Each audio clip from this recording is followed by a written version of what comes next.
hello everyone! Andito na tayo ngayon sa ating 20% ang programang Puno ng Puso para sa mga seniors at para na rin kahit sa hindi pa senior. Pero ngayon, kakaiba ang ating kasama, walang iba kung hindi si Chef Rodel Tomale. Sabayan mo kami, Chef, ng pag-inom ng tsaa. Grabe first time tayo na merong guest na isang chef. So chef, mag-hello ka naman sa ating mga lolos and lolas, titos and titas, ngayong mainit na hapon. Hello po sa inyong lahat, sa lola, sa mga lola. Sa mga lolo't lola, magandang hapon po sa inyong lahat. Ayan, so nakita nyo naman na attire pa lang. Chef na chef talaga. Chef, yun ang una kong gustong malaman. Paano ba nagiging chef ang isang tao? O paano ka napasok sa larangan na yan? Una, ma'am, bago ako napasok sa larangan ng baking, ang hobby ng lola ko nung araw, mag-bake ng tinapay, at also yung mother ko nung araw kasi binibake niya yung mga tinapay na yung matitigas, yun ang ginong araw na. So tumutulong lang ako noon sa kanya hanggang nasa hiligang ko yung pag-bake. So ibig sabihin, bata ka pa, ang kinakain yung tinapay, hindi yung binibili. Talagang kayo talaga yung nagbe-bake sa bahay ninyo? Opo. Oh, from lola to mami. To mami. So taga saan ba kayo? Dati po ako taga Quezon City ako sa Marpi. Diyan po ako lumaki. At diyan po kami talaga gumagawa ng mga tinapay pa nung araw pa. Naku, edi ibig sabihin ikaw ang laging nauutusan. Dahil ikaw yung bata, ikaw ang taga-takbo. Anong assignment mo sa kusina nung habang sila'y nagbe-bake? Ako lang yung taga-assist, taga-abot lang ng mga ingredients na kailangan ng lola ko para siya yung magmamasa. Buhay pa ba si lola? Actually, wala na siya. Oh, pero pakilala nga natin sa ating mga lolos and lolas ang pangalan ng iyong lola na pinagmanahan mo ng pagiging baker. Ang lola ko nung araw si Lola Herminia Bernasol. Siya po yung aking lola na talagang hilig niya mag-bake para sa amin nung bata pa kami. Siyempre, gusto namin makatikim ng masarap na tinapay. Nung araw kasi ang tinapay, ginagawa lang yan by hand. Para lang magkatulad ng pandesal, yung bandikoko, tsaka Spanish bread. So, nai-imagine ko, ang sarap-sarap ng buhay nyo kasi laging fresh ang mga tinapay ninyo. Kami, para makatikim lang ng mainit, di ba? Kailangan talaga pupunta sa tindahan, na ngayon nga, kanya-kanya ng pag-iinit, kanya-kanyang init na, di ba? Kasi prepared na yung mga nabibili ngayon na pandesal Tama, oo. Iba na ngayon ang technology ngayon ng pandesal. Paano paggawin ng pandesal? Iba na so, talaga. Ibig sabihin, at a young age, na-expose ka na talaga sa pagbe-bake. So, yung lola mo, pinamana rin niya yan sa mother mo. Opo. Si Lola Herminia. Ako, madaling alalahanin yung pangalan kasi hindi ng pangalan ng mami ko. So si Lola Herminia, pinasa-pasa pala. So ikaw pala nung bata, hindi ka naiinis na lagi ka nauutusan? Hindi po. Dahil na-enjoy mo talaga. Opo. Kasi minsan, pag naggumagawa sila, maraming arena, mga talsik sa'yo, nai-enjoy kasi bata ka pa. Akala mo lang laro. So ilan ba kayong magkakapatid? 10 po kami magkakapatid. Kaunting-kaunti lang, no? Mga kapatid, 10 lang. 10 lang naman sila. Pang-ilan ka doon? Pang-anim ako sa panganay. So, pang-anim. So, lahat kayo, nandyan sa larangan na yan? Namana ba nila yung pagbe-bake na yan? Actually, ako lang po talaga ang nagtuloy sa larangan ng baking. At ito pinagpatuloy ko hanggang ngayon. So, ibig sabihin yan, chef, inaral mo yan. So, hindi lang basta hobby. Talagang kinarir mo ba to? Opo. Nag-start kasi ako dyan sa Red Ribbon. Working student ako. Nung pumasok ako sa Red Ribbon, icing department, taga-icing lang ako ng mga cakes. Hanggang sa nakita nila yung aking skills na pagka-graduate ko, dinala nila ako sa DCD. That's called Department Cake Decoration. Wow. So doon po nila ako hinasa talaga. So ibig mo sabihin, bata pa, pinlano mo na to. Opo. Kasama na to talaga, kumbaga, nung mga panahon na high school ka, nag-iisip ka, ano kaya yung course ko pagdating ng college. So ikaw, ang nasa mindset mo na agad, ito ang papasukin kong buhay? Actually, kontra nga ang tatay ko dyan kasi ang gusto niya maging architect ako. Ang puso ko talaga, larangan ng food. Kasi nung nag-working student ako, before ako makapasok sa Red Ribbon, nag-Jollibee muna ako. Nakita ko yung sinusweldo ko, hindi nababawasan kasi libre yung pagkain. So doon na-encourage na ako, ay, baking pala talaga ang maganda. Food talaga ang So maganda. parang lahat ng iniikutan mong mga products, puro food talaga. Food Yun talaga ang naging linya mo talaga. Opo. So habang ang mga kaklase mo ay nagkukwentuhan na sila ay magdodoktor, mag-nurse, mag-architect, ang tatay mo, nililid ka sa pagiging arkitekto, sa'yo iba talaga yung calling sa'yo na matatawag. Opo. So parang mission na to na matatawag. Yun ang nagbigay sa akin ng Panginoon Diyos. So ibig mo sabihin, high school, nagluluto-luto ka na rin? Opo, marunong na rin po ako magluto nung araw ng high school, like yung typical na Pilipino na niluluto, like adobo, yan, yung So ibig mo sabihin, Rodel, bata ka pa, taong kusina ka na. taong kusina talaga. Parang hindi naman yan normal. Kasi ang normal sa mga lalaki, di ba, naglalaro, di ba, nasa labas, barkada,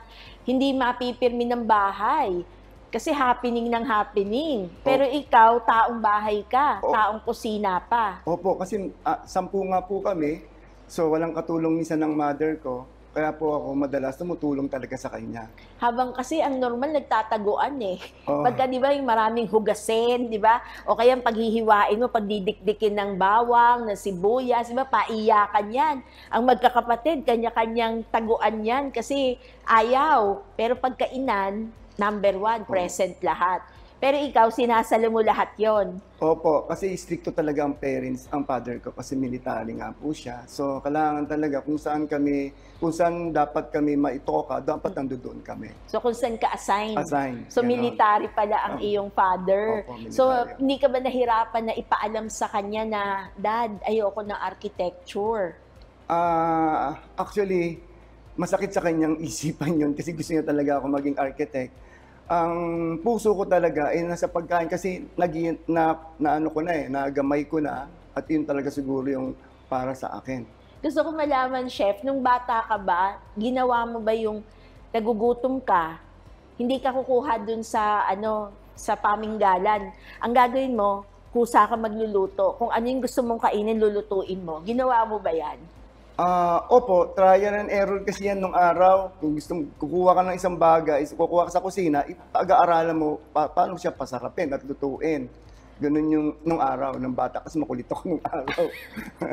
Pero yung kakulitan mo ay napakinabangan kasi sabi mo nga, taong kusina, kaso hindi nahihirapan ng mother mo na magtawag ng assistant niya. Tama po, tama. Pero kakaiba ka kasi imbis na yung mga kinakain, ngayon, sanay na sanay yung mga bata, delivery na di ba? Yung Correct, pagkain, correct. dinideliver Correct. na. Pero ikaw, make your own. Yes. Na pag may gusto kang panlasa, ito yung, tatry ko nga. Tatry ko. So, nung sa school naman, wala namang lesson ang mga lalaki sa home economics. Iba ang lesson ng mga batang lalaki noon sa practical arts, carpentry, plumbing, di ba? Yan ang mga tinuturo. Tama po. Ako lang yung naiiba talaga sa kanila. Kasi kusina talagang gusto kong magluto talaga. So, doon ako napunta sa economics. So, ibig sabihin, kahit yung mga kaklase mo, alam nila. Alam Bata nila. pa kayo, talagang alam na nila, pampagkain, naku, si Rodel yan. Oo, alam na nila talaga. Pero ba't hindi ka tumaba? Siguro nakokontrol ko yung pagkain kasi alam mo naman sabi nga nila pag kusinero ka, marami kang kinakain ng pagkain. Ang pastries, ang bread kasi medyo on hardworking yan Talagang papawisa ka ng gusto kasi pag mamasa, mano-mano yan Nung araw, nung wala pa masyadong makina.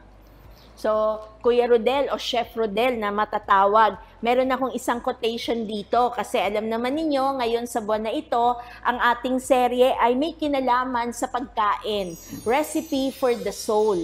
Ayan. So, yung recipe natin ay hindi pang katawan, hindi pandila, but recipe for the soul. Yan ang ating serye ngayon. At gusto kong hiramin yung mga kataga ni Thomas Keller. Ang sabi niya, a recipe has no soul.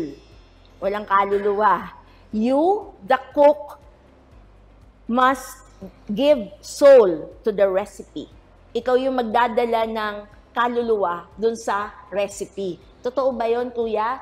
So, tama naman, no? Yung mga pagkain, lalo mo talagang kaluluwa yan eh. Pero yung nagluto, ramdam mo kung nasa sa loob niya ang pagluluto, yung kanyang pagpapakain. Totoo ba yun? Ay, totoo po yan. Kasi pagka nagluluto ka, kung nasa puso mo, talagang mapapasarap mo yung pagkain. Yun po yung na nakikita ko kung sa tuwing gumagawa po ako at pinatitikim ko doon sa mga kapatid ko at sa mga kaibigan ko, sinasabi nilang masarap yung ginagawa mo. Ibig sabihin, talagang nasa puso mo yung paggawa. Pag sinubukan mo na mayroon kang iniisip at galit ka sa sarili mo, iba talaga yung lalabas na lasa. Talaga? Totoo po So yan. kahit anong galing mo talaga na, di ba may recipe nga na Opo. sinasabi na garantisado na yan. Ganito, 3 cups of this, 1/4 of this.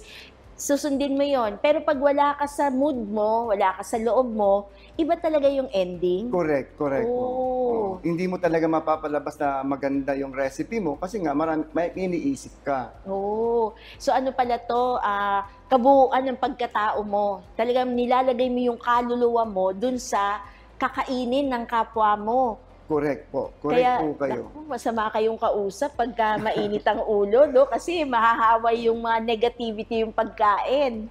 Oh, correct. Minsan, mababawasan mo, madadagdagan mo, something like that. Kasi nga, hindi ka kasi masama ang loob mo.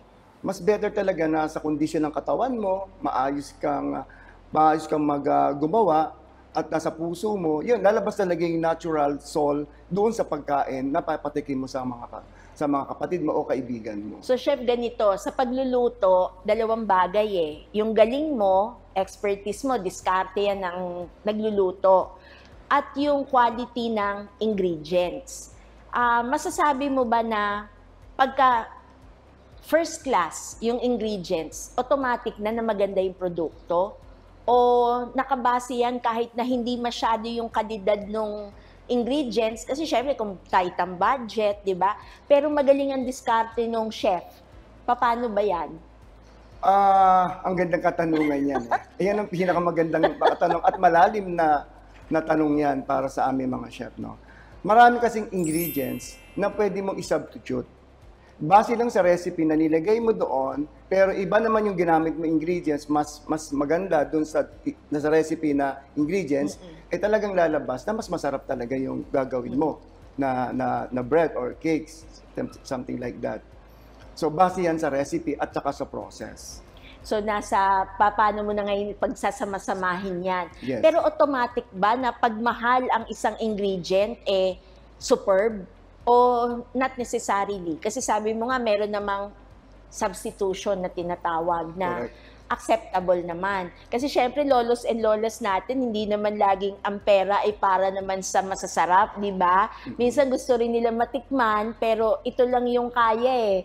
Pagka nag-grocery, instead of this, palitan ko na lang, ito na lang. So, paano naman natin i-address yun?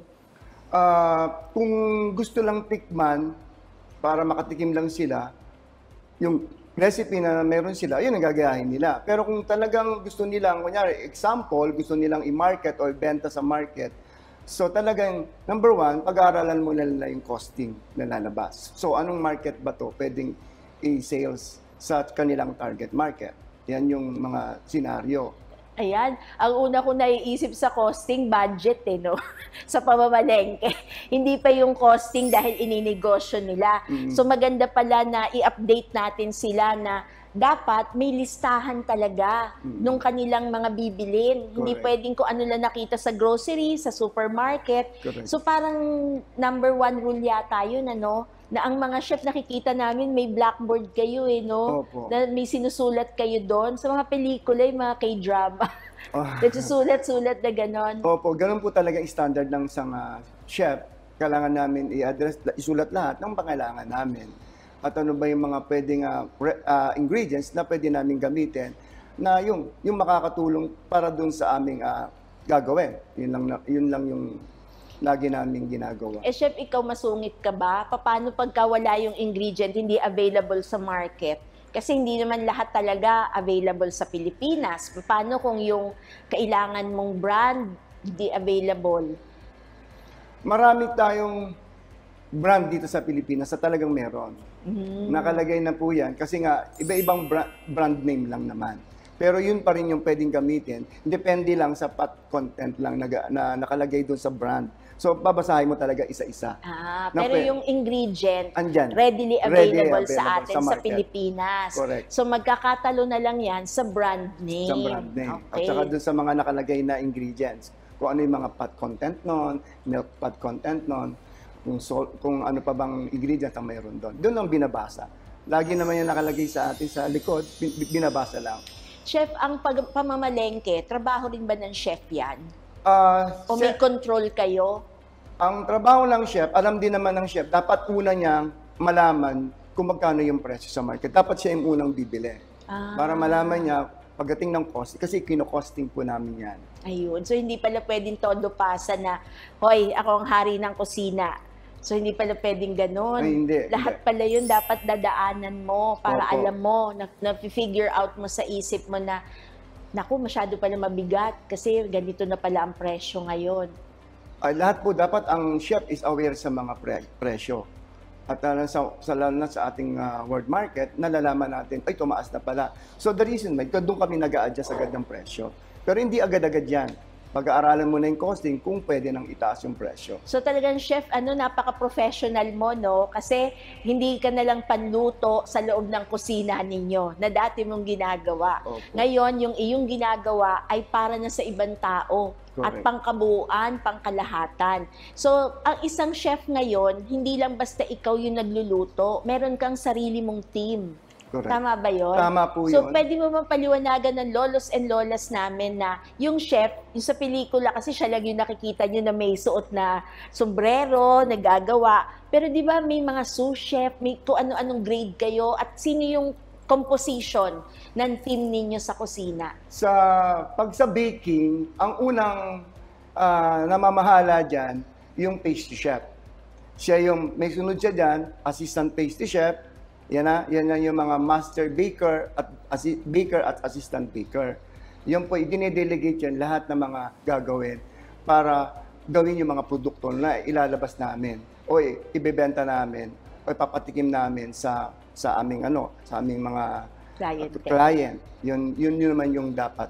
So naka-delegate yan. So pag ikaw sa mga lola, hindi pwedeng hindi nating alam kung ano yung mga ingredients na bibilin, pati yung paggawa ng tinapay, dapat may konti tayong alam. Konti lang naman, hindi ko sinabing yung profession. Kasi ang dali naman i-delegate yan.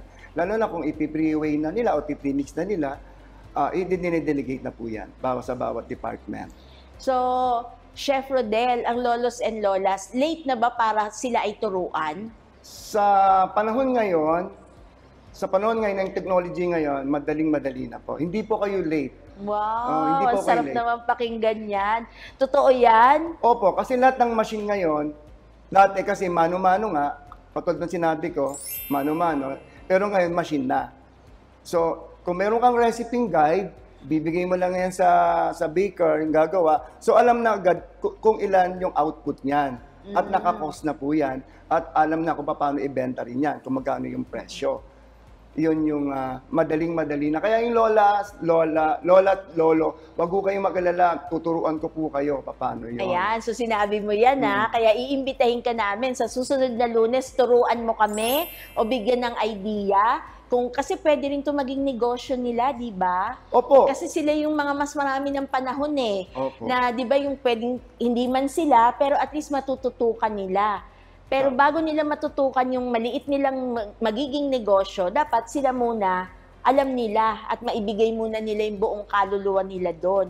Correct. Ayan po yung talagang tama. Ayan. So yan, nag-promise siya sa susunod pong Lunes, siya ay makakasama natin at bibigyan tayo ng blow-by-blow account, no? Yes, Kung ano yung mga dapat ihanda, magkano ba ang ipupuhunan natin. Correct, para dyan. Pero Chef Rodel, umikot ka muna sa loob ng kusina bago mo nahanap yung pinaka-expertise mo, which is baking. Baking. Pero sinubukan mo muna talaga yung mga nagluluto ka ng Filipino dish, yung ganon. Tapos paano mo nalaman na ito na, sa baking ako talaga, ito na yung expertise ko? Nung ako'y kasi nag-OJT sa Pares, doon ko nakita kasi yung, lalo na pag, ano po, yung made to order, ayun po yung mabilisang ilalabas na pagkain. Na-realize ko, parang di ako tumaalis sa pwesto. Oh. Sobrang talagang, pag marami yung kakain, marami ka talagang lulutuin. At talagang, isa pa dyan, talagang every hour or every minutes, like 30 minutes ka, nagpapalit ka talaga ng damit. Kailangan palit ka ng palit kasi pawis ka talaga sa pagluluto. Kasi nakatapat Exposed ka ka sa talaga apoy. sa apoy. Oo. Unlike sa baking, hindi. Pag iniwan pag nasa proofer, baker, iwanan mo lang kasi nakaset na yung time. Oh. So, malaki pala yung kaibahan, ano? Ang laki na po ng So, pagkaiba. once you decided na sa'yo mo, pero natatawa ako sa'yo kasi ilan na yung pinasukan mo no? Ibig sabihin yung experience mo, napakalawak. Yung mga, it rings to the ear, yung mga napasukan na mga iba-ibang produkto. So, ang lawak pala ng iyong experience bago ka nag-concentrate talaga dito sa baking. Correct po, opo. Ang dami na po nating pinasukang mga establishment ng mga pagkain. So talaga ang puso ko talaga para dito talaga sa baking. So nung pinasok mo ba tong baking, naisip mo bang yayaman ka dito? Kung pinagkaloob ng Diyos na ibigay sa akin tong baking, siguro may posibilidad na yumaman ako dito. In time. Pag binigay ng Panginoon yun. At yun ang igagrab ko. As long as abuhay pa ako at malakas pa ako. Amen. Alam nyo, hindi pa kasi senior to si Chef Rodel, pero naanyayahan natin siya kasi napakaganda ng pananaw niya na it's never too late to learn. Napakasipag niya, basta nabigyan siya ng pagkakataon na mag-demo, magturo. Ginagamit niya, hindi siya maramot. Kasi di ba bihira yun minsan yung kaalaman, akin lang to. Kasi professional ka pinagkakakitaan mo to. And yet, ikaw, yung puso mo, nandun sa pagtulong, yung hanggat matututo yung kapwa, yun yung iniisip mo para sa iyong kapwa. Kaya andito ka ngayon sa ating programa, ang 20%, ang programang Puno ng Puso para sa mga seniors. So, Chef Rodel, meron ka bang orasyon? Ano ba yung dinadasal mo? O sino ba yung santong tinatawag mo tuwing bago ka mamasa ng iyong mga tinapay? Kasi may mga kilala ako na may kanya-kanya silang ritual. Yung, kunyari, meron akong kakilala, magdadasal siya ng Our Father, Hail Mary, tapos sisipain niya yung lamesa para magkakasya yung kanyang binake, o yung kanyang niluto para dun sa dami nung kanyang papakainin. Bago ako naging baker, na isip ko na rin yan paano ko ito maano ko sa address ko sa sarili ko na yung tamang gagawin ko at tamang lulutuin ko ay naaayon sa aking gusto at gusto rin ng mga titikim at po sakaling yung mga constituent natin. Ngayon, nagdadasal naman po ako. Isa lang naman ang sinasabi ng pagdarasal, yun, Ama namin, unang mong sinasabi bago ka magsimulang magtrabaho. So kita nyo lolos and lolas, hindi lang tayo yung nagdadasal bago kumain. Yung kakainin natin, nagdadasal din.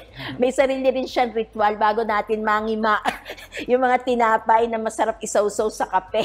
No? So mamaya sa mga susunod pang araw, at nangako naman si Chef na tayo ay kanyang tuturuan. Pero sa ngayon, nais ko lang bigyang parangal si Saint Honore. Si Saint Honore o si Saint Honoratus na tinatawag ay patron daw ng mga baker.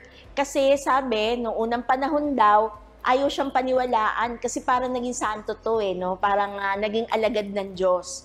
Ayaw paniwalaan nung kanyang assistant na inappoint na nga siya, na meron na siyang katungkulan sa simbahan. Ang sabi nung kanyang assistant, ano po ba tawag dun sa parang pinapala? Yung pankuha dun sa oven, kunyari kung pizza yun o yung bread tapos panghila. Basta yung parang pangkuha. Ang tawag namin dyan yung paddle Paddle, okay. Yan. Paddle. So yun ang term ng mga baker, yung paddle. Sabi nung assistant kay Saint Honore, yung paddle na yan, hanggat hindi tubuan yan ng halaman, hindi magkaugat yan at magkadahon, hindi ako maniniwala na ikaw ay may magandang katungkulan sa simbahan na to. Talagang tinubuan nga yung paddle. Biruin mo yung kahoy na paddle, ewan ko kung paano nangyari, pero yun ang naging twist sa storya ni Saint Honore o Saint Honoratus. Kaya siya ngayon ay tinalaga o kinilala bilang patron ng mga baker. Kaya ngayon ho, sa ating paghihiwalay pansamantala, kasi babalik pa naman siya sa Lunes, dadasal ho tayo kay Saint Honore kasi nakakatuwa ho na malaman natin at matutunan na kahit ang mga chef, ang mga baker ay nagdadasal din. Okay.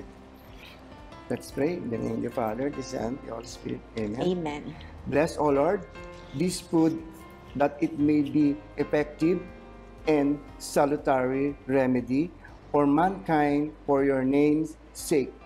Grant that all who partake of it may obtain health of body and safety of soul. Through Christ our Lord. Amen. Amen. Let us praise the Lord. Ayan. So hanggang sa muli, kita-kita po tayo muli sa Lunes. Bye-bye! Thank you. Bye-bye po.